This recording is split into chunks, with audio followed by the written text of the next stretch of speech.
السلام عليكم. احنا هنا في كومباوند قرية سياحية على طريق مصر اسكندرية الصحراوي. الكيلو 62. بنصور أرض 1500 متر فيهم الفيلا دورين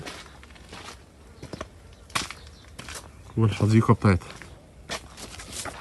طبعا هنا يتعمل حمام سباحة، تبقى الدنيا جميلة واللاندسكيب والشجر والكلام ده كله يتظبط، تبقى الحياة جميلة.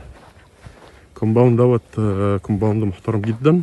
الأراضي بتاعته كلها عقود ملك نهائية من الدولة، مسجلة شهر عقاري، ما عليهاش جنيه لأي جهة في الدولة.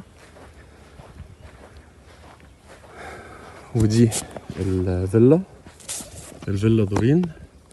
تشطيبها هي مقفولة، التشطيب من جوه على القد، يعني هي سوبر لوكس اللي هو على القد، مش حاجة جامدة، فممكن يتعاد تشطيبها كله من جديد، او يعني ايه وش نظافة على حسب ما الناس ايه عايزة. الارض 1500 متر ومطلوب فيها 1,500,000. 1,500,000. هنا الفيلا المتشطبة ومعمول لها حمام السباحة بتتكلف كلها ما بين 3 و4 مليون الأسعار بتاعتها. دي 1,500,000، يعني بالكتير مليون هيخلص العملية كلها، تشطيب وحمام سباحة. تبقى واقفة ب2,500,000، يعني برضو هي صفقة حلوة. الكومباوند هنا جميل جدا، محترم جدا، سمعته زي الفل.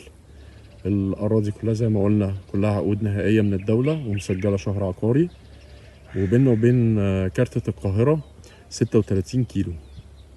36 كيلو من كارتة القاهرة. الطريق كله أسفلت، مفيش مدق خالص، كله أسفلت. دي 1500 متر المساحة، والسلام عليكم.